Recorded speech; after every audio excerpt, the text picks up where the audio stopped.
പ്രിയപ്പെട്ട വിദ്യാർത്ഥികളെ നമസ്കാരം. 8ാം ക്ലാസ്സിലെ കേരള പാഠാവലിയിലെ 3ാമത്തെ യൂണിറ്റായ ഒന്നല്ലി നാം ആണ് ഇന്ന് നമ്മൾ ചർച്ച ചെയ്യുന്നത്. പ്രവേശക പ്രവർത്തനമായി തന്നിരിക്കുന്നത് നാരായണൻ്റെ കൊച്ചരേത്തി എന്ന നോവലിലെ കുറച്ച് ഭാഗമാണ്. അത് നോക്കാം. എൻ്റെ പൂർവികർ നിർഭാഗ്യവാന്മാരായിരുന്നു, പക്ഷേ ഞങ്ങൾ എന്നും അധ്വാനികളാണ്. എൻ്റെ പൂർവികർ നിർഭാഗ്യവാന്മാരായിരുന്നു, പക്ഷെ ഞങ്ങളെന്നും അധ്വാനികളാണ്. മറ്റുള്ളവരെ വിശ്വസിക്കുന്നവരാണ്. 100% മലയുടെ മക്കൾ. മറ്റുള്ളവരെ ഞങ്ങൾ വിശ്വസിക്കുന്നു. 100% ഞങ്ങൾ മലയുടെ മക്കളാണ്. മലയുടെ അരജന്മാർ. ഞങ്ങളെ അപരിഷ്കൃതരെന്ന് വിളിച്ചത് മറ്റുള്ളവരാണ്. ഞങ്ങളെ അപരിഷ്കൃതരെന്നാണ് മറ്റുള്ളവർ വിളിച്ചത്. ഞങ്ങൾ ഒരിക്കലും അപരിഷ്കൃതരല്ല എന്ന് പറയുകയാണ്. പരിഷ്കാരം അങ്ങനെയാണല്ലോ. മലയോരത്ത് വീട് കെട്ടി മണ്ണിൽ വിയർപ്പൊഴുക്കി ജീവിക്കുന്നവനാണ്. സുന്ദരമായ ഡയാടകളില്ലായിരിക്കാം, മനം മയക്കുന്ന ചതി നിറഞ്ഞ വാചകശൈലി ഇല്ലായിരിക്കാം. എങ്കിലും ഞങ്ങൾക്ക് ഞങ്ങളുടേതായ നല്ല ജീവിത സമ്പ്രദായങ്ങളുണ്ട്. മലയോരത്ത് വീട് കെട്ടി മണ്ണിൽ വിയർപ്പൊഴുക്കി ജീവിക്കുന്നവന് സുന്ദരമായ ഉടയാടകൾ ഉണ്ടായിരിക്കുകയില്ല. മനം മയക്കുന്ന ചതി നിറഞ്ഞ വാചകശൈലിയും അവർക്കുണ്ടാവില്ല. എങ്കിലും അവർക്ക് അവരുടേതായ നല്ല ജീവിത സമ്പ്രദായങ്ങൾ ഉണ്ടായിരുന്നു. പ്രവർത്തനം നോക്കാം. പുറം മോടികളാണോ ഒരു പരിഷ്കൃത സമൂഹത്തെ നിർണയിക്കുന്നത്? നിങ്ങളുടെ നിരീക്ഷണങ്ങൾ ചർച്ച ചെയ്യുക. ഒരു സമൂഹം പരിഷ്കൃതമാകുന്നത് പുറമോടികളാലല്ല, ഒരിക്കലുമല്ല, അല്ലേ? ഒരു സമൂഹം പരിഷ്കൃതമാകുന്നത് പുറമോടികളാലല്ല. മനുഷ്യരുടെ മനോഭാവവും മൂല്യവുമാണ് പ്രധാനമായിട്ടുള്ളത്. മനുഷ്യരുടെ മനോഭാവവും മൂല്യവും. നല്ല വസ്ത്രം, വീടുകൾ, സാങ്കേതിക സൗകര്യങ്ങൾ എന്നിവ സമൂഹത്തിന്റെ പുറം മോടികൾ മാത്രമാണ്. എന്തെല്ലാമാണ്? നല്ല വസ്ത്രങ്ങൾ, വീടുകൾ, സാങ്കേതിക സൗകര്യങ്ങൾ, ഇവയെല്ലാം പുറം മോടികളാണ്. യഥാർത്ഥ പരിഷ്കാരം സംഭവിക്കുന്നത് വിദ്യാഭ്യാസത്തിലൂടെയാണ്. ശാസ്ത്രീയ ചിന്ത ഒരു സമൂഹത്തിന് അത്യാവശ്യമാണ്. എല്ലാവരെയും തുല്യമായി കാണണം. വിവേചനങ്ങൾ ഒഴിവാക്കണം. സത്യം, ധർമ്മം, നന്മ, കരുണ, ഉത്തരവാദിത്തം എന്നിവയെല്ലാം പുലർത്തണം. ഇവയാണ് ഒരു സമൂഹത്തെ മുന്നോട്ട് കൊണ്ടുപോകുന്ന ശക്തികൾ. നിയമാനുസരണം ജീവിക്കുക, അഴിമതിയില്ലാതെ പ്രവർത്തിക്കുക എന്നിവയെല്ലാമാണ് പരമപ്രധാനമായിട്ടുള്ളത്. പുറം മോടികളല്ല, മനുഷ്യരുടെ ചിന്താഗതിയും മൂല്യങ്ങളുമാണ് പരിഷ്കൃത സമൂഹത്തിന് അടിസ്ഥാനം. ഈ യൂണിറ്റിലെ ആദ്യ പാഠഭാഗം നിങ്ങൾ ഓർക്കുക. കടമ്മനിട്ടയുടെ കുറത്തി എന്ന കവിതയിലെ വരികളാണ്. ഇനി നമുക്ക് കടമ്മനിട്ടയെ പരിചയപ്പെടാം. 1935 മാർച്ച് 22 പത്തനംതിട്ടക്കടുത്തുള്ള കടമ്മനിട്ട ഗ്രാമത്തിൽ ജനിച്ചു. ശരിയായ പേര് M.R. രാമകൃഷ്ണ പണിക്കർ. ആധുനിക കവികളിൽ വേറിട്ട് നിൽക്കുന്ന കവിയാണ് കടമ്മനിട്ട രാമകൃഷ്ണൻ. പടയണിത്താളവും വന്യമായ കരുത്തുമുള്ള കവിതകളിലൂടെ അദ്ദേഹം മലയാളത്തിൽ പുതിയൊരു കാവ്യാന്തരീക്ഷം സൃഷ്ടിച്ചു. ദ്രാവിഡ തനിമയുള്ള കവിതകളാണ് അദ്ദേഹം കൂടുതലുമായി എഴുതിയിട്ടുള്ളത്. ഗോത്രസ്മൃതികളിലേക്കും വംശപരമ്പരകളിലേക്കും നമ്മെ നയിക്കുന്ന ഈ കവിക്ക് അധസ്ഥിതരുടെ വിമോചന ഗാഥ പാടാനാണ് ഏറ്റവും കൂടുതൽ താല്പര്യം. മനം മുട്ടെ പടർന്നു നിൽക്കുന്ന പിതൃബിംബങ്ങൾ കടമ്മനിട്ട കവിതയുടെ സവിശേഷതകളാണ്. സുഖ സൗഭാഗ്യങ്ങളുടെ വേരുകളിൽ അധ്വാനിച്ചവരുടെ വിയർപ്പുണ്ട്, അത് ഓർമ്മ വേണം, ഇല്ലെങ്കിൽ വേരുകൾ ചോദ്യങ്ങളാകും. സുഖ സൗഭാഗ്യങ്ങളുടെ വേരുകളിൽ അധ്വാനിച്ചവരുടെ വിയർപ്പുണ്ട്, അത് ഓർമ്മയുണ്ടായിരിക്കണം, ഇല്ലെങ്കിൽ ആ വേരുകൾ ചോദ്യങ്ങളായി തീരും. ഈ കവിതയിലെ കുറച്ച് വരികളൊന്ന് കേട്ടാലോ? നിങ്ങൾ എന്റെ കറുത്ത മക്കളെ ചുട്ടു തിന്നുന്നോ, നിങ്ങൾ അവരുടെ നിറഞ്ഞ കണ്ണുകൾ ചുഴന്നെടുക്കുന്നോ. നെഞ്ചിൽ തറക്കുന്ന മൂർച്ചയുള്ള ചോദ്യങ്ങളോടെയാണ് കവിത ആരംഭിക്കുന്നത്. നിങ്ങൾ എന്റെ കറുത്ത മക്കളെ ചുട്ടു തിന്നുന്നോ, നിങ്ങൾ ഞങ്ങളുടെ കുഴിമാടം കുളം തോണ്ടുന്നോ, നിങ്ങൾ ഞങ്ങളുടെ കുഴിമാടം കുളം തോണ്ടുന്നു എന്നീ ചോദ്യങ്ങൾ ചൂഷണത്തിന്റെ ഭീകരതയെ അതിൻ്റെ എല്ലാ തീവ്രതയോടും കൂടി വരച്ചു കാട്ടുകയാണ്. നിങ്ങൾ ഓർക്കുക നിങ്ങളെങ്ങിനെ നിങ്ങളായെന്ന്. നിങ്ങൾ ഓർക്കുക നിങ്ങൾ എങ്ങനെ നിങ്ങളായെന്ന്. കുറച്ച് ചോദിക്കാണ്, നിങ്ങൾ ഓർക്കുക നിങ്ങൾ എങ്ങനെ നിങ്ങളായെന്ന്. മേലാളരായ ആളുകളിൽ നിന്ന് മാറ്റി നിർത്തലിനോടൊപ്പം മർദ്ദനവും മറ്റു ശിക്ഷകളും ഏൽക്കേണ്ടി വന്ന ഒരു വിഭാഗത്തിൻ്റെ പ്രതിനിധിയാണ് കവിതയിലെ കുറത്തി. മേലാളരായ ആളുകളിൽ നിന്ന് മാറ്റി നിർത്തലിനോടൊപ്പം മർദ്ദനവും മറ്റു ശിക്ഷകളും ഏൽക്കേണ്ടി വന്ന ഒരു വിഭാഗത്തിൻ്റെ പ്രതിനിധി. ഇനിയും ഈ അടിമത്തം സഹിക്കാനാവില്ല എന്ന് തന്നെയാണ് കുറത്തി ഉറക്കെ വിളിച്ച് പറയുന്നത്. ഇനിയും ഈ അടിമത്തം സഹിക്കാനാവുന്നതല്ല. മാത്രമല്ല അതിനെതിരെ പോരാടാൻ ഒരുങ്ങുകയാണ്. അനീതിക്കെതിരെ പോരാടാൻ ഒരുങ്ങുന്ന കുറത്തി. നിങ്ങൾ എൻ്റെ കറുത്ത മക്കളെ ചുട്ടു തിന്നുന്നു, നിങ്ങൾ അവരുടെ നിറഞ്ഞ കണ്ണുകൾ ചൂഴ്ന്നെടുക്കുന്നു. ഈ ചോദ്യങ്ങൾ ആദിമ ജനതയുടെ നിലനിൽപ്പിന് നേരെയുള്ള ഭീഷണിയെയും അവരുടെ സ്വപ്നങ്ങളെയും പ്രതീക്ഷകളെയും ഇല്ലാതാക്കുന്നതിനെയും പൂർവികരുടെ ഓർമ്മകളെ പോലും നിന്ദിക്കുന്ന പ്രവൃത്തികളെയും സൂചിപ്പിക്കുകയാണ്. ഈ ഭീകരമായ ചൂഷണങ്ങൾക്ക് ശേഷം കവിതയുടെ കാതലായ ചോദ്യവും എത്തുന്നു. നിങ്ങൾ ഓർക്കുക നിങ്ങളെങ്ങിനെ നിങ്ങളായെന്ന്. ഇന്നത്തെ മുഖ്യധാര സമൂഹം അനുഭവിക്കുന്ന സുഖ സൗകര്യങ്ങൾക്കും സാമൂഹിക പദവിക്കും പിന്നിൽ അധ്വാന വർഗം നൽകിയ ത്യാഗങ്ങളെയും സംഭാവനകളെയും സൗകര്യപൂർവ്വം വിസ്മരിക്കുന്ന പ്രവണത കടമ്മനിട്ടയെ ആഴത്തിൽ വേദനിപ്പിച്ചു. കാട്ടുവള്ളിക്കിഴങ്ങുമാന്തി ചുട്ടു തന്നില്ലേ ഞങ്ങൾ, കാട്ടുചോലത്തെളി നീര് പകർന്നു തന്നില്ലേ. മറ്റുള്ളവരുടെ വിശപ്പും ദാഹവും അകറ്റി വന്യമൃഗങ്ങളിൽ നിന്ന് ജീവൻ പണയപ്പെടുത്തി സംരക്ഷണം നൽകിയും കൃഷിയിടങ്ങളെയും വാസസ്ഥലങ്ങളെയും ഒരുക്കിയും അവർ മേലാളരെ സഹായിച്ചു. മറ്റുള്ളവരുടെ വിശപ്പും ദാഹവും അകറ്റി വന്യമൃഗങ്ങളിൽ നിന്ന് ജീവൻ പണയപ്പെടുത്തി സംരക്ഷണം നൽകി കൃഷിയിടങ്ങളെയും വാസസ്ഥലങ്ങളെയും ഒരുക്കിയും അവർ തങ്ങളുടെ മേലാളരെ സഹായിച്ചു. എന്നാൽ സ്വന്തം ജീവിതം ഹോമിച്ച ആ ജനതയുടെ പിൻതലമുറയെ പിന്നീട് ക്രൂരമായി ചൂഷണം ചെയ്യുകയും അവരുടെ അടിസ്ഥാനപരമായ അവകാശങ്ങൾ പോലും നിഷേധിക്കുകയും ചെയ്യുന്ന സാമൂഹിക യാഥാർത്ഥ്യം കവിയെ രോഷാകുലനാക്കുന്നു. പിന്നെ പൂത്ത മാമര ചോട്ടിൽ നിങ്ങൾ കാറ്റുകൊണ്ടു മയങ്ങിയപ്പോൾ കണ്ണു ചിമ്മാതവിടെ ഞങ്ങൾ കാവൽ നിന്നില്ലേ. തങ്ങൾ അനുഭവിച്ച ത്യാഗങ്ങളുടെയും ചെയ്ത സേവനങ്ങളുടെയും ഒരു നീണ്ട പട്ടിക തന്നെ കവി നിരത്തുകയാണ്. ഞങ്ങൾ കാട്ടുപോത്ത് കരടി കടുവാ നേർത്തു വന്നപ്പോൾ ഞങ്ങൾ കൂർത്ത കല്ലുകളോങ്ങി നിങ്ങളെ കാത്തുകൊണ്ടില്ലേ. വിശന്നു വലഞ്ഞവർക്ക് കാട്ടിലെ കിഴങ്ങുകൾ ചുട്ടു നൽകിയും ദാഹത്താൽ തളർന്നവർക്ക് കാട്ടുചോലയിലെ തെളിനീര് പകർന്നു നൽകിയും സംരക്ഷിച്ചത് തങ്ങളാണെന്ന് കുറത്തി ഓർമ്മിപ്പിക്കുന്നു. പുലിയുടെ കൂർത്ത പല്ലിൽ ഞങ്ങൾ അന്ന് കോർത്തു പോയില്ലേ, വീണ്ടും പല്ലടർത്തി വില്ലുമായി കുതിച്ചു വന്നില്ലേ. പ്രകൃതിയുടെ മടിത്തട്ടിൽ മേലാളന്മാർ സുഖമായി മയങ്ങിയപ്പോൾ വന്യമൃഗങ്ങളുടെ ആക്രമണങ്ങളിൽ നിന്നും അവരെ രക്ഷിക്കാൻ കണ്ണു ചിമ്മാതെ കാവൽ നിന്നത് തങ്ങളുടെ പൂർവികരായിരുന്നു.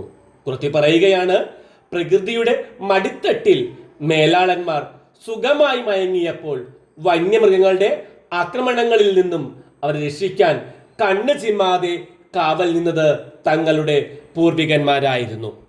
സംരക്ഷണം മാത്രമല്ല ഇന്നത്തെ നാഗരിക ജീവിതത്തിന്റെ അടിസ്ഥാന സൗകര്യങ്ങൾ ഒരുക്കിയതും തങ്ങളാണെന്ന് കുറത്തി വിളിച്ചു പറയുന്നുണ്ട്. സംരക്ഷണം മാത്രമല്ല ഇന്നത്തെ നാഗരിക ജീവിതത്തിന്റെ അടിസ്ഥാന സൗകര്യങ്ങൾ ഒരുക്കിയതും തങ്ങളാണ്. മതിച്ച കൊമ്പനെ മെരുക്കി നായ്ക്കളെ മെരുക്കി പൈക്കളെ കറന്നു പാലു നിറച്ചു തന്നില്ലേ ഞങ്ങൾ, മരം മുറിച്ച് പുല്ലുമേഞ്ഞ് തട്ടൊരുക്കി തളമൊരുക്കി കൂര തന്നില്ലേ പിന്നെ.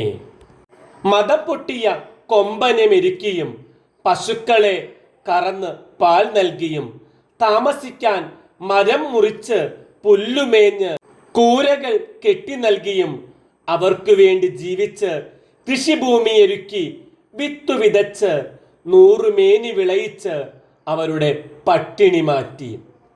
അവർക്ക് താമസിക്കാനായി മരം മുറിച്ച് പുല്ലുമേഞ്ഞ് കൂരകൾ കെട്ടി നൽകി. അവർക്ക് വേണ്ടി ജീവിച്ച് കൃഷിഭൂമിയൊരുക്കി വിത്തു വിതച്ച് 100 മേനി വിളയിച്ച് അവരുടെ പട്ടിണി മാറ്റിയില്ലേ എന്ന് കുറത്തി ചോദിക്കുകയാണ്. അവരുടെ ആയുസ്സിനും ഐശ്വര്യത്തിനുമായി കാട്ടുദൈവങ്ങൾക്ക് മുന്നിൽ തിറ കെട്ടിയാടി. തങ്ങളുടെ മേലാളന്മാരുടെ ആയുസ്സിനും ഐശ്വര്യത്തിനും വേണ്ടി കാട്ടുദൈവങ്ങൾക്ക് മുന്നിൽ തിറ കെട്ടിയാടുകയുണ്ടായി. ഇപ്രകാരം ഒരു ജനതയുടെ നിലനിൽപ്പിനായി സ്വന്തം ജീവിതം തന്നെ ഹോമിച്ച തങ്ങൾക്കും തങ്ങളുടെ പിൻതലമുറയ്ക്കും ഇന്ന് എന്താണ് ലഭിക്കുന്നതെന്ന് കുറത്തി രോഷത്തോടെ ചോദിക്കുകയാണ്. ഒരു ജനതയുടെ നിലനിൽപ്പിനായി സ്വന്തം ജീവിതം തന്നെ ഹോമിച്ചവരാണവർ. അവരുടെ ജീവിതത്തിന് വേണ്ടി അവരുടെ പിൻതലമുറയ്ക്ക് വേണ്ടി എന്താണ് നൽകിയെന്നാണ് കുറത്തി രോഷത്തോടെ ചോദിക്കുന്നത്. നിങ്ങൾ ഓർക്കുന്നോ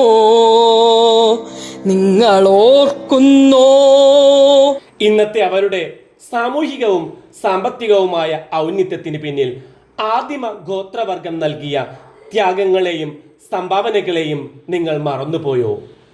ഇന്നത്തെ നമ്മുടെ സാമൂഹിക സാമ്പത്തികമായിട്ടുള്ള വളർച്ച, ആ വളർച്ചയ്ക്ക് പിറകിൽ ആദിമ ഗോത്രവർഗം നൽകിയ ത്യാഗങ്ങളെയും സംഭാവനകളെയും നമ്മൾ ഒരിക്കലും മറന്നു പോകാൻ പാടില്ല. നിങ്ങൾ മറന്നുപോയോ എന്ന ആ ചരിത്രപരമായ ചോദ്യമാണ് കുറത്തി ചോദിക്കുന്നത്. തുടർന്ന് സ്വന്തം ജീവിതം ഹോമിച്ച് മേലാളർക്ക് വേണ്ടി സകലതും നൽകിയ ശേഷം സ്വന്തം ജനതയുടെ ഇപ്പോഴത്തെ ദയനീയ അവസ്ഥയെക്കുറിച്ചുള്ള ചോദ്യങ്ങളാണ് കവി ഇവിടെ ഉന്നയിക്കുന്നത്. സ്വന്തം ജീവിതം ഹോമിച്ച് മേലാളർക്ക് വേണ്ടി സകലതും നൽകി തങ്ങൾക്കൊന്നും ഉണ്ടായില്ല, എല്ലാം നഷ്ടപ്പെട്ട ആ ജനതയുടെ ഇപ്പോഴത്തെ അവസ്ഥയെക്കുറിച്ചുള്ള ചോദ്യങ്ങളാണ് കവി ഇവിടെ ഉന്നയിക്കുന്നത്. അടിസ്ഥാന ആവശ്യങ്ങളായ ആഹാരം, വസ്ത്രം, പാർപ്പിടം, വെളിച്ചം എന്നിവ പോലും നിഷേധിക്കപ്പെടുന്ന അനീതികളെക്കുറിച്ചുള്ള തീവ്രമായ ചോദ്യങ്ങളാണവ. കവിതയുടെ അവസാന ഭാഗത്തെത്തുമ്പോൾ ഈ രോഷം ആളിക്കത്തുന്നതായി കാണാം. എല്ലാം ചെയ്തിട്ടും വിശക്കുമ്പോൾ കഴിക്കാൻ അവർക്ക് ആഹാരമില്ല. എല്ലാ പണിയും ചെയ്തിട്ട് വിശക്കുമ്പോൾ കഴിക്കാൻ അവർക്ക് ആഹാരമില്ല. കരി പുരണ്ട് മെലിഞ്ഞ തങ്ങളുടെ കുഞ്ഞുങ്ങൾക്ക് നാണം മറക്കാൻ വസ്ത്രങ്ങൾ പോലുമില്ല. കരി പുരണ്ട് മെലിഞ്ഞ തങ്ങളുടെ കുഞ്ഞുങ്ങൾക്ക് നാണം മറക്കാൻ വസ്ത്രമില്ല. അന്തിയുറങ്ങാൻ കൂരയില്ല. എന്തിനധികം സന്ധ്യക്ക് തിരികൊളുത്താൻ പോലും അല്പം എണ്ണയില്ലാത്ത ദാരിദ്ര്യത്തിലേക്ക് തങ്ങളെ തള്ളിയിട്ട സാമൂഹിക അനീതിക്കെതിരെ കുറത്തി ഉറഞ്ഞു തുള്ളുകയാണ്.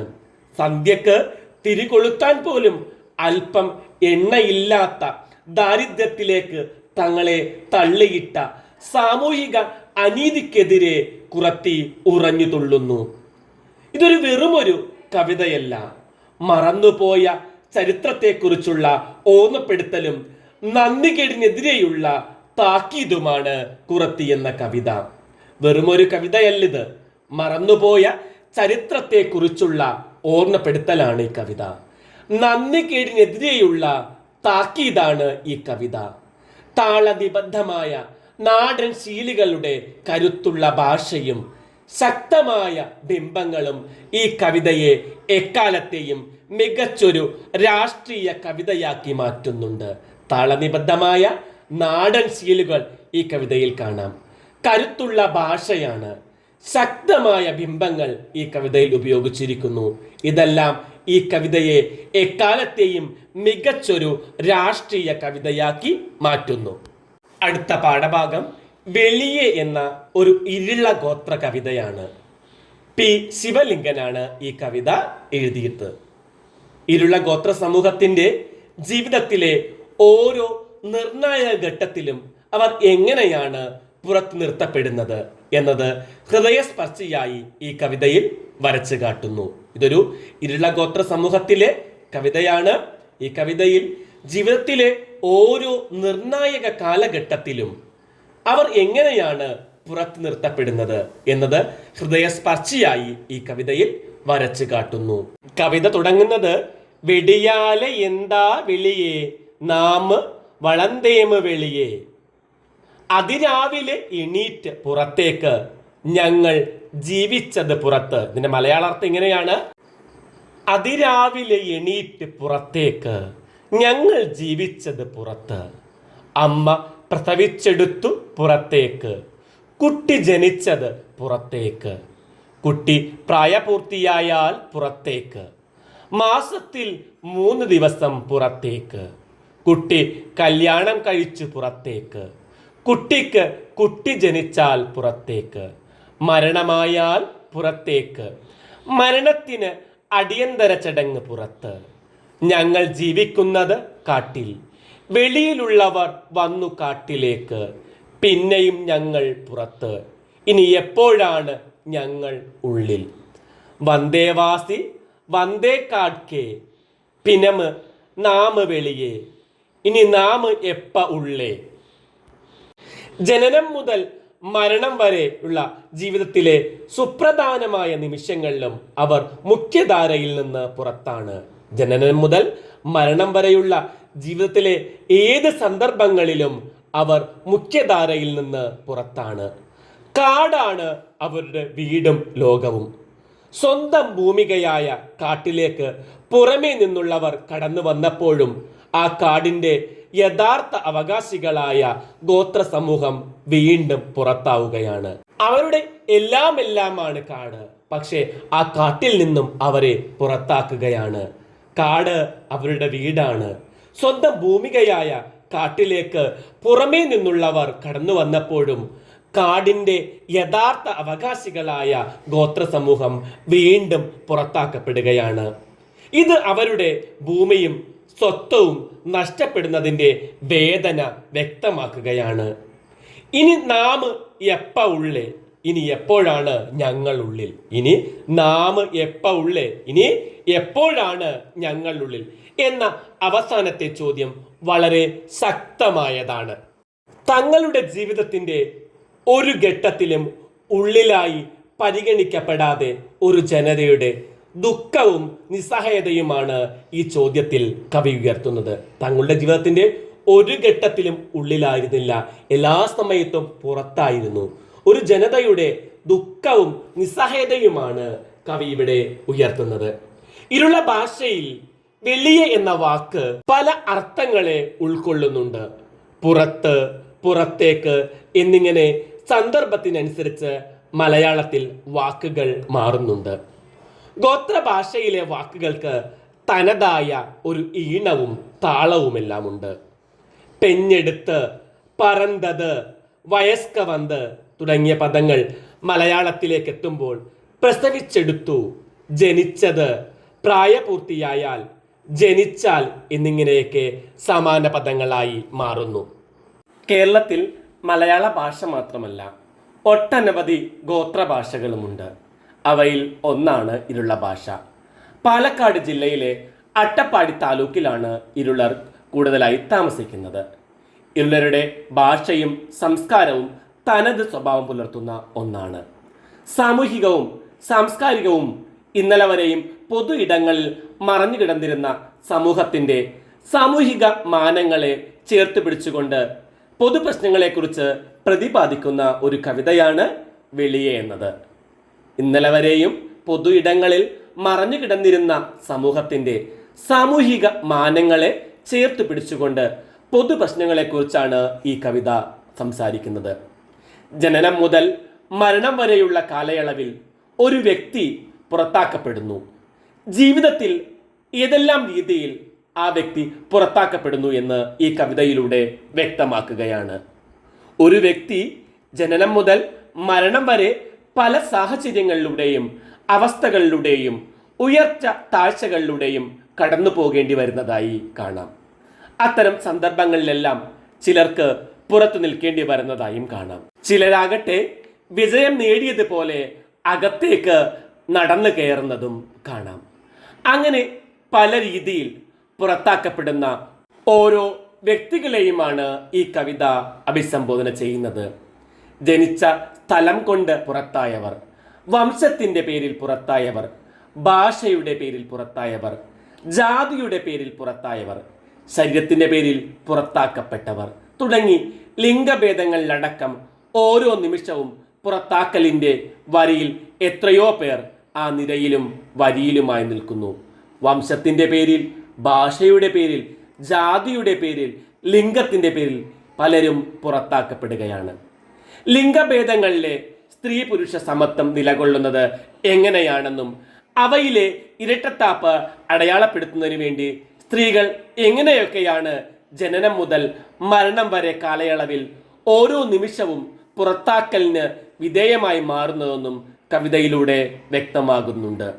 ലിംഗഭേദങ്ങളിലെ സ്ത്രീ പുരുഷ സമത്വം നിലകൊള്ളുന്നത് എങ്ങനെയാണെന്നും അവയിലെ ഇരട്ടത്താപ്പ് അടയാളപ്പെടുത്തുന്നതിന് വേണ്ടി സ്ത്രീകൾ എങ്ങനെയൊക്കെയാണ് ജനനം മുതൽ മരണം വരെയുള്ള കാലയളവിൽ ഓരോ നിമിഷവും പുറത്താക്കലിന് വിധേയമായി മാറുന്നതെന്നും കവിതയിലൂടെ വ്യക്തമാക്കുന്നു. ഇതിലുള്ള ഭാഷയിൽ വെളിയെ എന്ന് പറയുന്നത് മലയാളത്തിലേക്ക് വരുമ്പോൾ പുറത്തേക്ക്, ഉള്ളേ എന്നത് ഉള്ളിൽ, വെളിയെ, പുറത്തേക്ക്, ഉള്ളേ എന്നത് ഉള്ളിൽ.